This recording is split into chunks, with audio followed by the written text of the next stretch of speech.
Go ahead. Hello again, everyone. I am Chris Shera, and this is the Citizen Sports Weekly for Friday, December 23rd, 2022. Robert Harding, Justin Ritzel. A Festivus edition of the We're Sports Weekly. all in the holiday spirit, as you can tell by how we're tired. Any grievances you would like to air? Yeah, I have some grievances, but I'll save them for when we're done with this show. No, I'm all good. All good. Jeez. All righty, we're going to pick 4 NFL games, talk a little more NFL. Last week, Robert was 2-1. Justin and I reached 1-2. Robert is our leader, 30-26. I am 28-28, and Justin is just slightly behind at 27-29. So only 3 games separate the three of us as we, head into the last 3 weeks of the regular season. So this is still anybody's game here. So all right.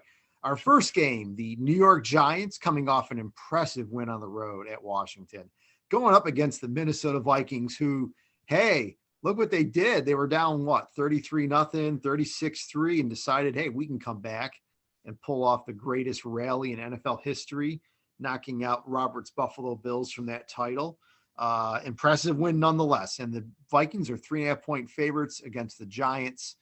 And you want to think that Minnesota kind of learned their lesson about, slow starts against bad teams, that maybe they realize that they really can't be fooling around, and Kirk Cousins has got to get his act together earlier.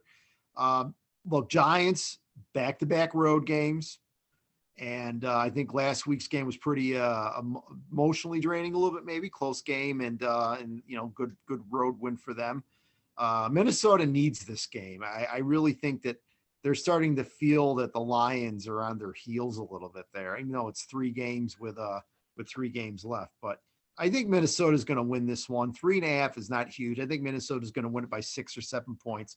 So I'm going with the Vikings to cover. Justin, who are you picking? Can I just say, and I'm sure Robert is going to love this comment coming up, but after that game last week where the Vikings have this 33-point comeback, everyone's like, oh, it's the greatest comeback of all time. And I think word choice is important here because it's the largest comeback of all time. But let's be clear, a regular season game against a terrible team like the Colts with a guy who has no business being on the sideline as head coach, Jeff Saturday. Greatest is not the word I would use. Largest, yes. But in my eyes, the Bills playoff win over I think it was the Oilers back then. In the playoffs, you got a backup quarterback, Frank Reich, wintry conditions. In my mind, that's still the greatest comeback. Or even, if you want to factor in stakes of the game, 28-3 has to be the greatest comeback of all time. Falcons, Patriots. So listen, the Vikings always seem to pull a couple of these games out of their butts every year. I thought they already had their miracle win, which came against the Bills.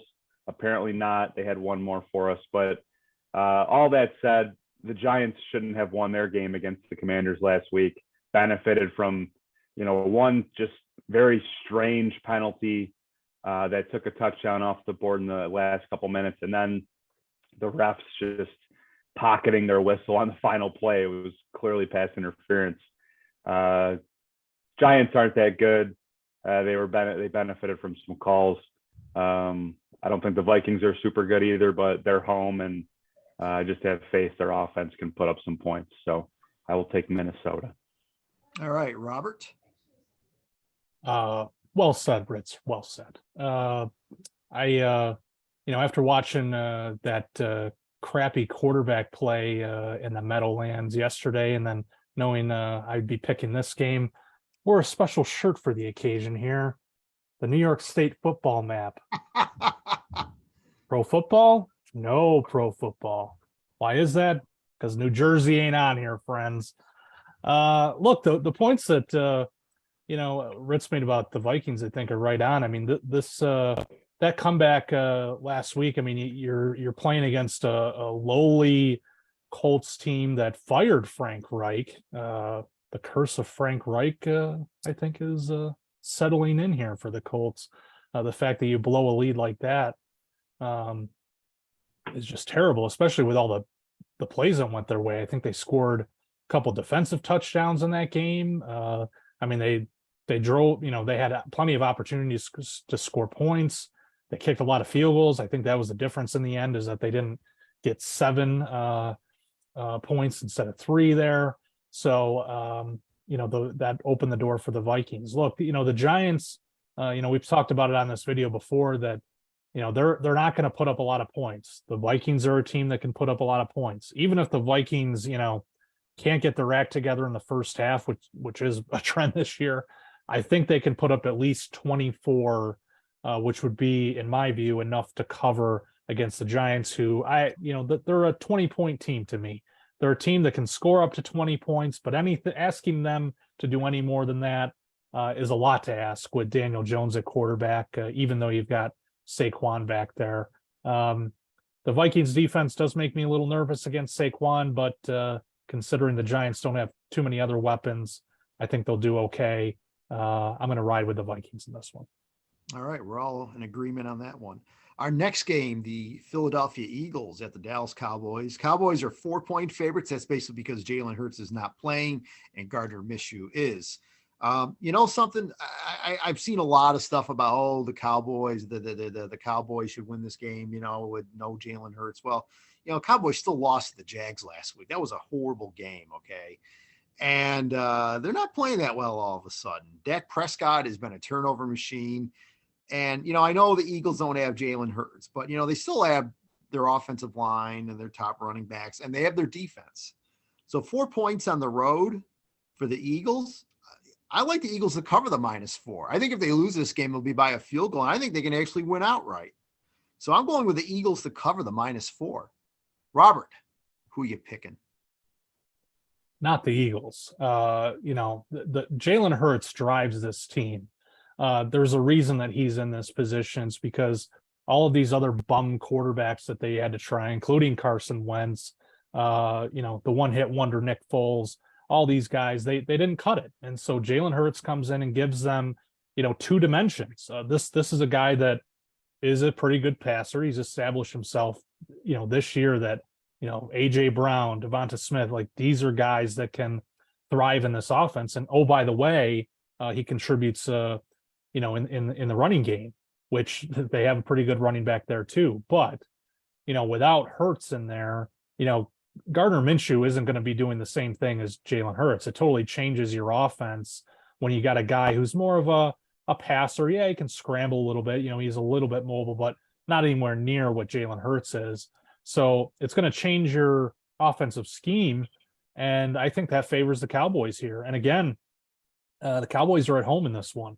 So I think that'll help their cause. I think too many people put a lot of stock in the Cowboys for that win against the Colts, on Sunday night a couple weeks ago, where, they put up 54 points or whatever. And, they had a big fourth quarter, which was really the difference in that game. But, to your point, Chris, they played poorly against the Jaguars, blew a 17-point lead in that game, I believe. Against the Colts, it was a 2-point game going in the fourth quarter. So, there's a lot to be concerned about here. But look, I think that the Cowboys, getting back at home, they can get their act together again, playing against a team that is going to have a little bit of a different look on offense without Jalen Hurts in there. And so I like the Cowboys to win this one, maybe by a touchdown. All right, Justin. The Cowboys this year are the same as they always are. They're the team that starts off the season in the first half really well. People get excited because, Dak Prescott misses a few games and they happen to win those games anyway. They look good. Their offense is rolling. Their defense is looking good. And then they just lose some stupid games and Dak turns the ball over. And, think about their last probably month and a half. They cough up a 2-touchdown lead in Green Bay to a team that had lost 5 games in a row. They need a last-second score to beat the Texans, who are going to be picking first overall this year. And then they blow that game against Jacksonville last week. And I think the Jags are showing they're a pretty competent team, but that's still a game. If you're the Cowboys, if we're supposed to take you seriously as a contender, you don't lose that game. But they did, because they're the franchise that just finds ways to lose. And obviously it gives me great joy because my team has benefited a lot from that over the years. Yes, Gardner Minshew is a backup, but you look at his career numbers, the guy has like a 4-to-1 touchdown to interception ratio, which is pretty good. 93 career passer rating. And a lot of that comes from his time when he was in Jacksonville himself with a not very good team. The Eagles have a stacked roster. This is kind of my argument against Jalen Hurts for MVP, which if he misses some games, he's not going to win anyway. But, and Micah Parsons from the Cowboys pretty much said this. Look at how stacked that team is at pretty much every position. Offense, they have a great offensive line. They have probably the best 1-2 punch at receiver in the league. They have a good tight end who's probably coming back healthy this week. Solid running game, and their defense is, maybe not like a shutdown defense, but they've got pass rushers and they've got a couple good corners. So I think if you're a backup quarterback, this is the perfect situation to step into and kind of keep the train rolling here. So I'm going with the Eagles. I'm with Chris. I think they can win this game outright. I'm not worried about the spread at all. If this was a pick 'em, I'd still take the Eagles. So I'll take the 4 points. Ooh, all righty. We're on to Cincinnati. The Bengals -3 on the road at Foxborough against the New England Patriots. I really felt bad for friend of the program, Bob Sosi, last week that, his call probably got more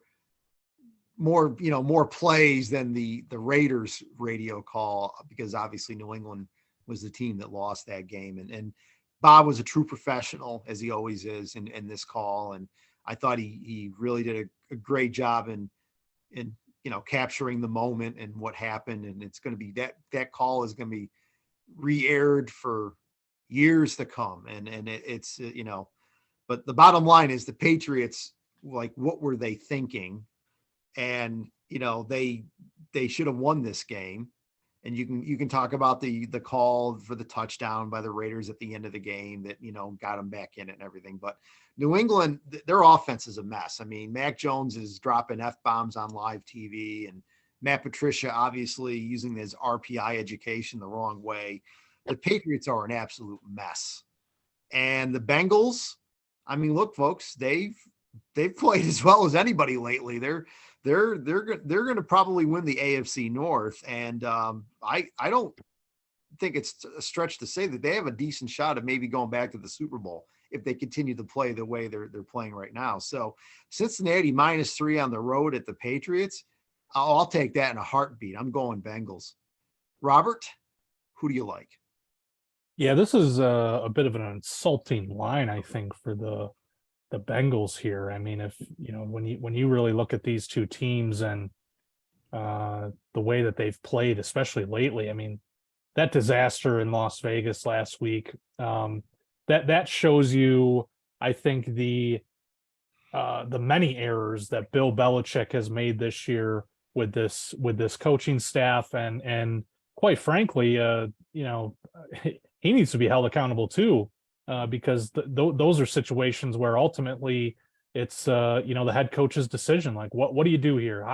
Do you want us to run out the clock? All this other stuff. If a player makes that mistake, Belichick acknowledged that it was a mistake, but still, like, you need to make clear to your players what you expect of them, and it's a poor reflection on the coaching staff just as much as it's a poor reflection on the players, I think. So that team's a mess. Mac Jones. He has some talent. I don't think all is lost there. He's certainly not as bad as Zach Wilson. At least Mac, too high for that, Robert. Well, yeah, I mean, that's exactly what I'm saying, is that, here both guys, I think, don't have a ton of weapons on offense. Certainly, with Zach Wilson, you've got Garrett Wilson there, who, is a pretty good player, and, he's got a couple tight ends, which, you think that would be a safety valve for him. But with Mac, it's like, well, who's he throwing to? He's got the lateral machine, Jacoby Myers.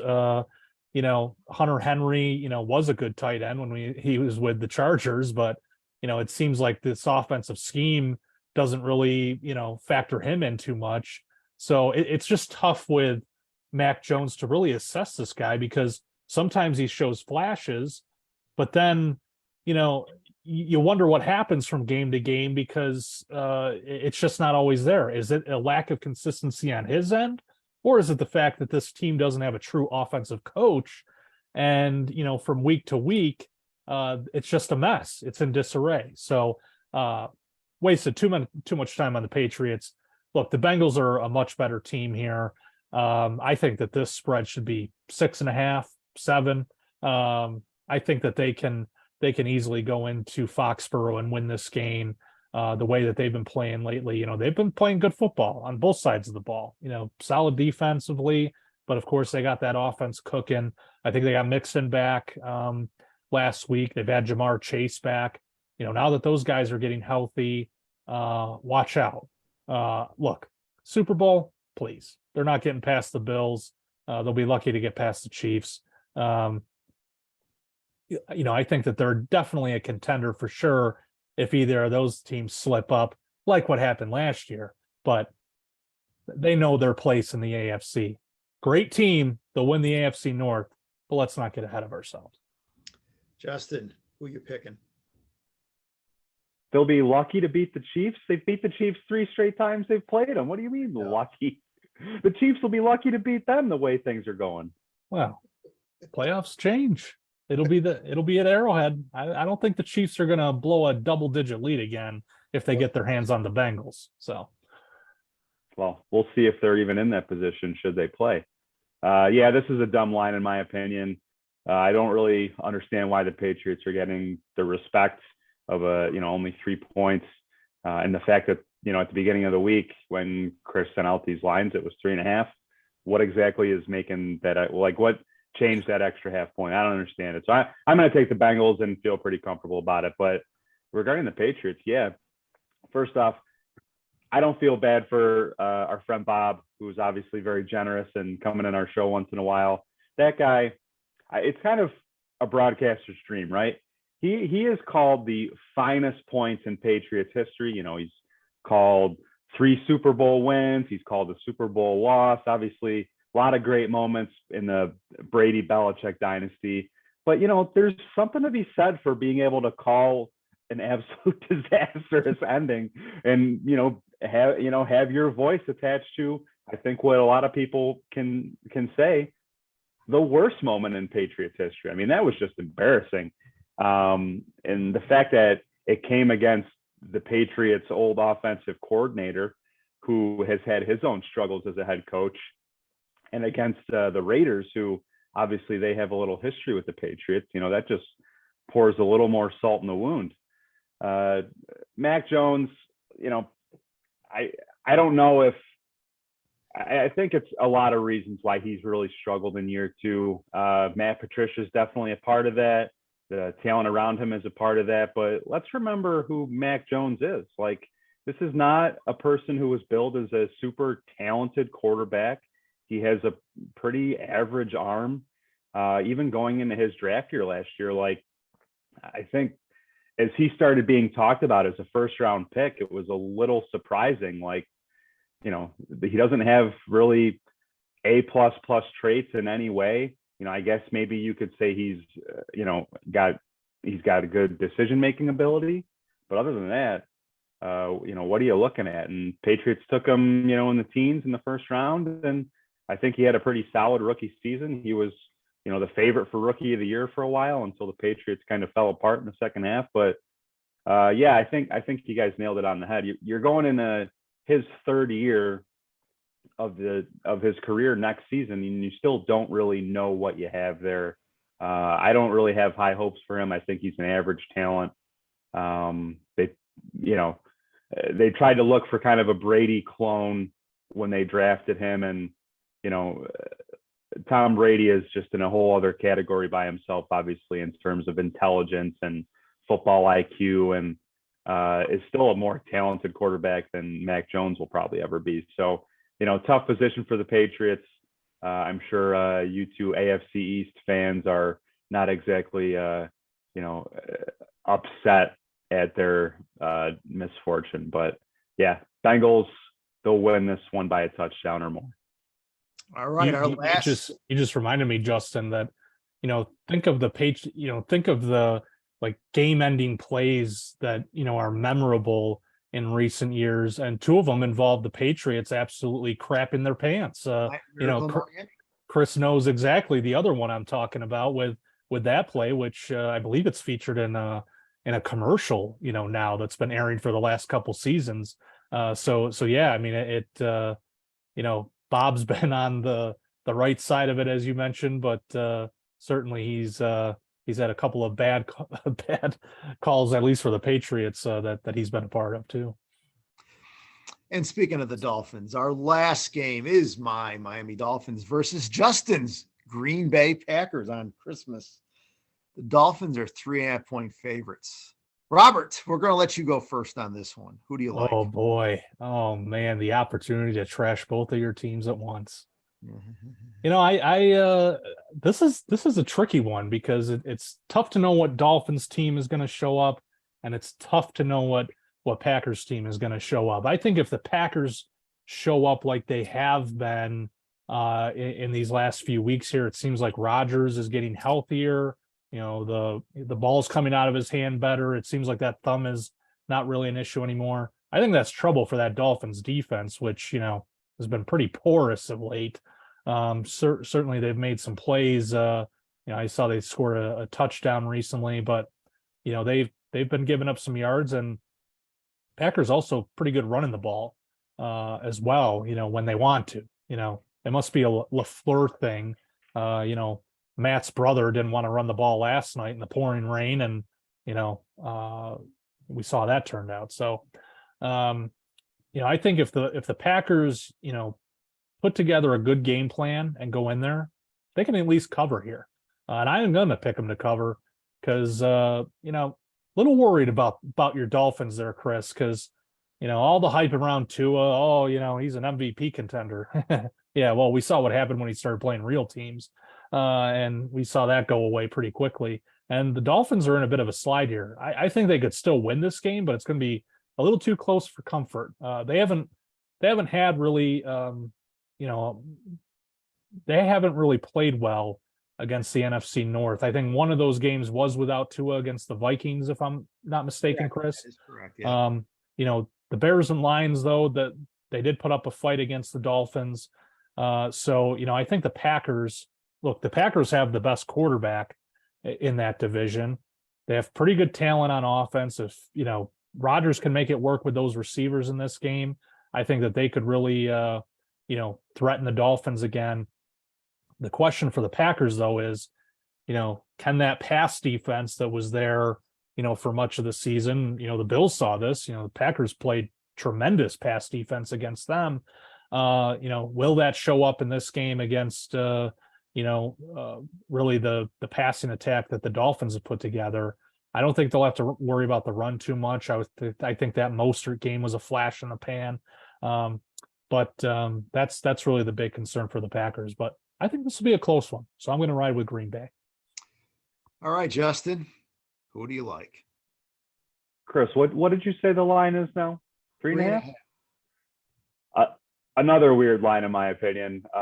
It started at 5.5. Listen, I would absolutely love to come on this show wearing my Green Bay Packers hoodie.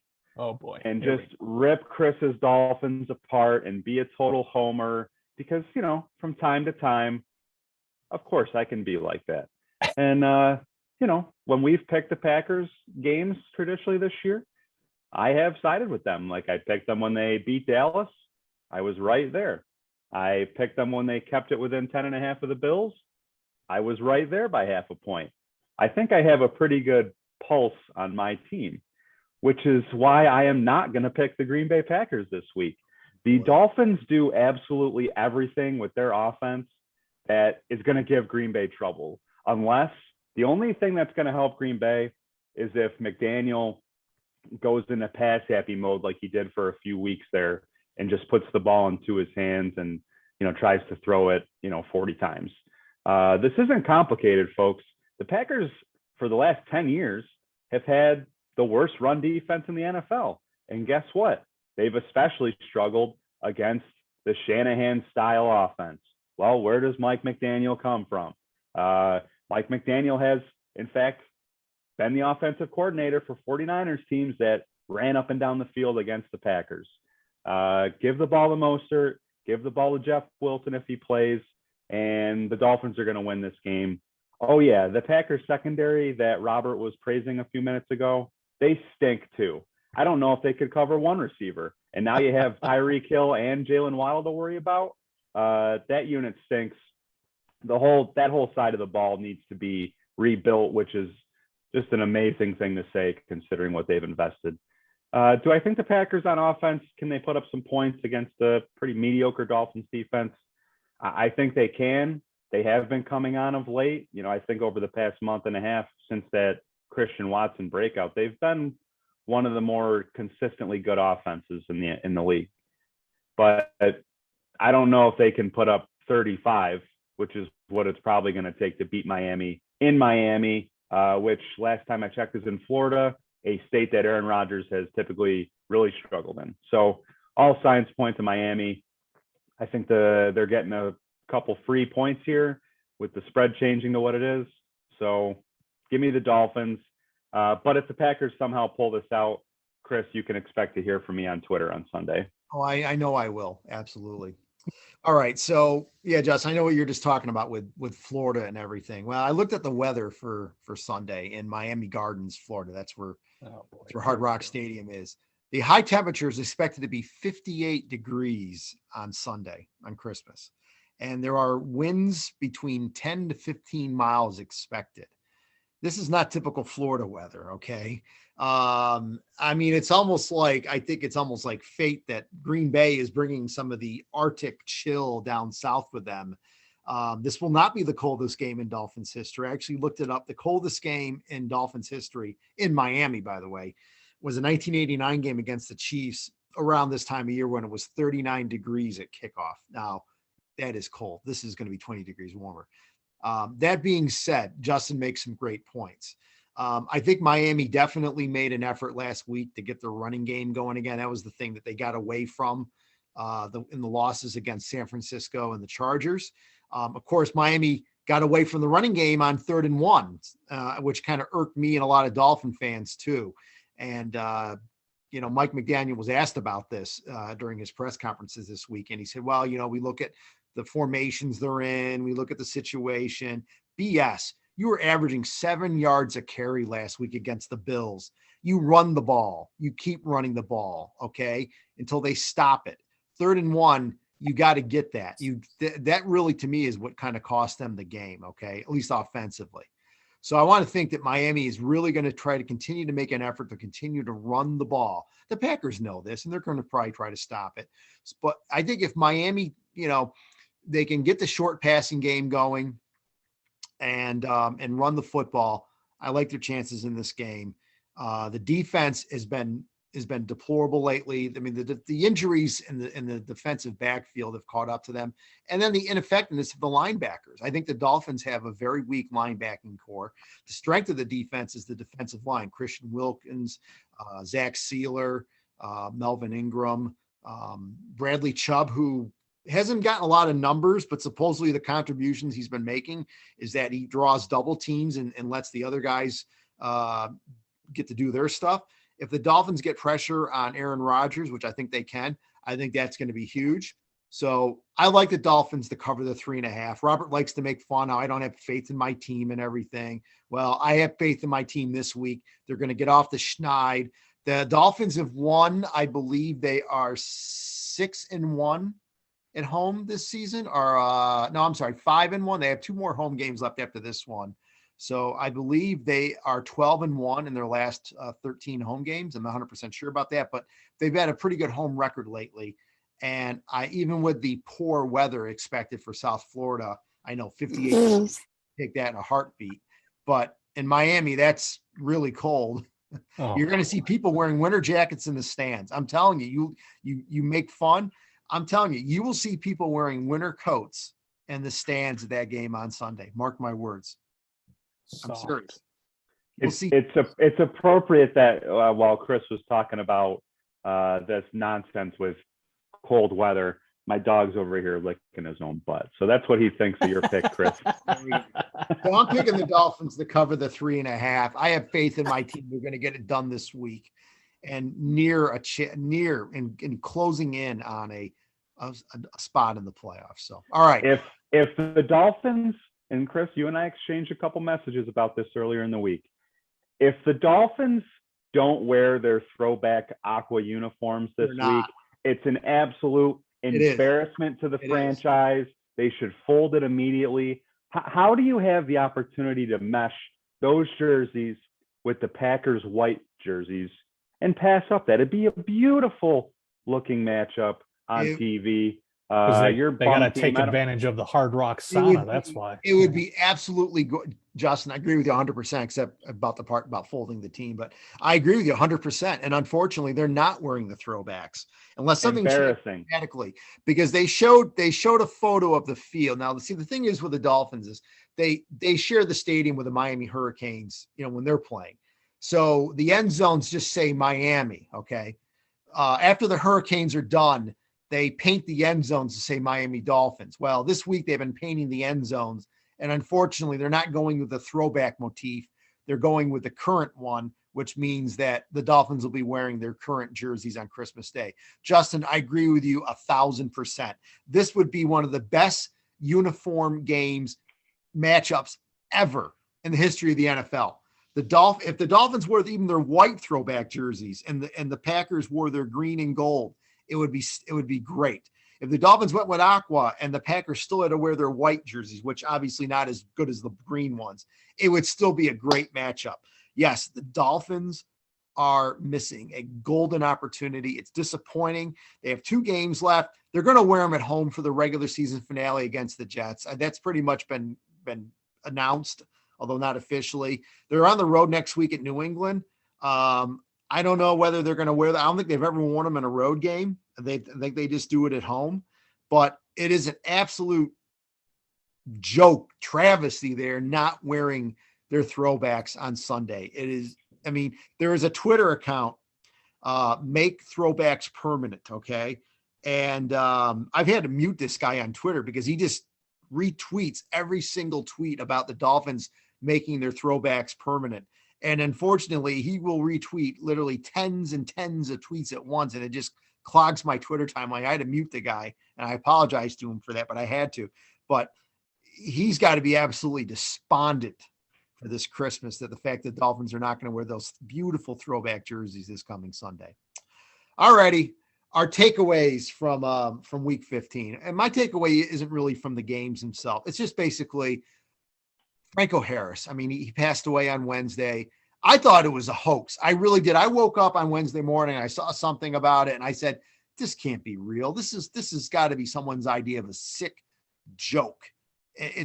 No way does Franco Harris die 2 days before the 50th anniversary of the Immaculate Conception game, and then 3 days before the Steelers retire his number in a nationally broadcast game. There's just no way that this guy could pass away just a handful of days before these things were supposed to happen.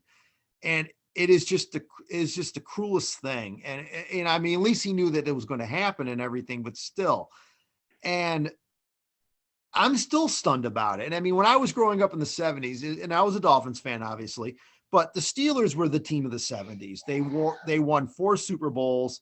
And Franco Harris, I think, outside of any of the great quarterbacks of the 70s, Terry Bradshaw, Roger Staubach, and Bob Greasy, and some of the other great quarterbacks of the 70s, Kenny Stabler, that Franco Harris was one of the biggest football stars in the country. And I mean, so many people became Steelers fans because of those teams. In Auburn, I mean, I have friends I grew up with that are huge Steelers fans to this day because of those teams of the 70s. And Franco Harris was the heart of those teams. The running back who got the hard yardage, and the guy was a Hall of Famer. He was a star, and he was, more importantly, a first-class human being who stayed in Pittsburgh and did a lot for the city, and just a wonderful person. And I just can't help but be completely saddened that he dies a handful of days before the 50th anniversary of his greatest moment as a player in the Immaculate Conception. So that just, it's really sad. Reception. I'm sorry. Immaculate Conception. Well, that's where Jeez. it came off. I'm sure there were a lot of immaculate conceptions in Pittsburgh after that game. I'm sure. Yeah. Just watching that play, they got pregnant. Well, remember, they weren't able to watch that game in Pittsburgh. The game was blacked out. Even though the game sold out, back then the rules were that the game got blacked out. All home games were blacked out, even if they sold out, even in the playoffs, believe it or not. So if you lived in Pittsburgh, you had to drive outside the Pittsburgh area, like Youngstown, Ohio, to be able to watch the game on TV, or you listen to it on the radio. So hard to believe that, but that is true. But yeah, it's just stunning and sad. And, like I said, condolences to the Steeler Nation. Those terrible towels, they're going to be used to wipe a lot of tears this weekend, because that game is going to be a wake. And it is going to be Franco Harris's wake is going to be that Steelers Raiders game on Saturday. All right, Robert, your takeaways from week 15. Well, my takeaway is that the Titans are away their season. I mean, 4 straight losses now. They were 7-3. One of my favorite things about pro football analysts is how much they sniff Mike Vrabel's jock every time that team's doing well, and this guy deserves to be coach of the year and blah blah blah. And this team, how many times have we seen it that they've underperformed? Last year they were the number 1 seed, and here we are this year with a repeat of it. And I'm sure that they'll keep saying how great Mike Vrabel is. Well, this team stinks, and if you look at their 7 wins this year, only one's come against a team that is right now in either conference in the playoffs. And guess who that is? The Washington Commanders, who sit in 7th place in the NFC right now. They've lost to the Bengals. They've lost to the Chiefs. They lost to the Bills earlier this year. And last week they lost to the Chargers, who, needed that game for sure, to improve their playoff chances. But the Titans are just falling apart here, so much so that, now the Jaguars are sitting right there, because the Jaguars are the opposite. This is, to me, a compelling race in the AFC South. Everybody talks about how, the crap show in the NFC South is fun to watch. What's happening in the AFC South is spectacular, because the Jaguars have put it together. Kudos to Doug Peterson, and that team has really figured out a way to win. They did it last night. That helps their cause for sure, because if Tennessee somehow loses to the 1-win Texans this week, I believe the Jaguars would technically be in the division lead at that point. If the Jaguars win out, they win the division. That's right. And guess what? Last game of the season is Jaguars-Titans. Yeah. So, it's setting up beautifully for a matchup there, but if the Titans aren't careful, this might be decided even before then, because after this, it's not an easy path for the Titans for sure. They have the Texans, of course, and we've seen recently the Texans have played some teams pretty tough. So, you can't look past them. And then they have the Cowboys, which obviously, the Cowboys did just themselves against the Jaguars. But, the Cowboys, I think, are a much better team than the Titans are. So this would be just an epic collapse. And, they fire the general manager within the last couple weeks here. That whole situation, which, there's been different things said that, maybe it was a power play by Vrabel or whatever you want to say. Well, if it was, it ain't looking good for him either, because that team hasn't won a game in a month. So they're in real trouble here, because the way that the things are playing out right now, they aren't in a great position. The Jaguars, I think, in a lot of ways are in the driver's seat here. and could really steal that division, from the Titans, which would be remarkable. But yeah, what a collapse for the Titans, because they were a team back, a month ago that, 7-3, things were looking good there. Tannehill had that big game where, he couldn't be stopped with the play action passing. And, even with Derrick Henry's kind of up and down season this year, people, at least in Nashville, seem to feel pretty good about the Titans. Well, not so much anymore. That team, I think, is in trouble. Justin, your takeaways from week 15. Well, I, for one, am stunned that Buffalo Bills fan Robert Harding is taking shots at a former Patriot and Super Bowl hero like Mike Vrabel. Just absolutely stunning development right there. Let's talk about Teddy Bruschi now, then. Mike Vrabel is far from the problem in Tennessee. That guy, ever since he arrived there, has gotten that team to overachieve. I mean, even with their slide, they've won more games than I certainly expected them to this year. That comes down to the general manager who was fired. Like, they've just let talent get out the door. AJ Brown, how do you not extend that guy? They let him go and bring in Robert Woods, who, was a good receiver, but is coming off ACL injury. I don't know. I think the Titans are they're a well-coached team. They overachieve. He's not part of the problem. But I do want to touch on the other team that you guys talked about, the Jaguars, and specifically their quarterback, Trevor Lawrence. This wasn't so much the case last night with them beating the Jets. It was, obviously bad conditions, and they weren't asking him to throw the ball over the place. Just, stay in control, don't turn it over multiple times, and, let's get out of here with a win, which they did.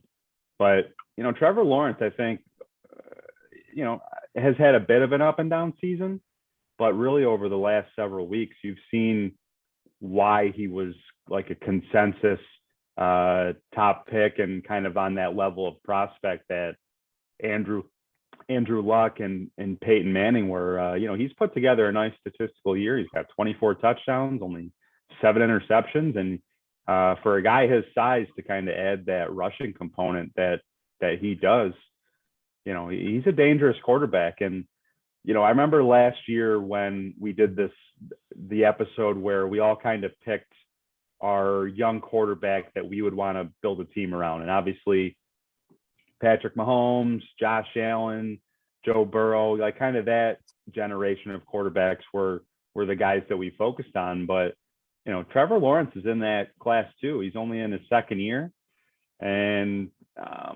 we're seeing him really develop into one of those franchise quarterbacks. And what's important to remember about his situation and with the Jaguars is that, he still does not have, I think, the most talented supporting cast. They had to spend some money in free agency to get receivers to come down there. They signed Christian Kirk too, I think, is a controversial contract. They probably overpaid him. They brought in Marvin Jones, who's had a solid NFL career, but certainly not what he once was when he was with the Lions. So, he's kind of dealing with a pretty mediocre receiving core. ETN, his running back from Clemson, who's joined him with the Jaguars, he reached 1,000 yards. He's a nice prospect, even if maybe he shouldn't have been drafted in the first round.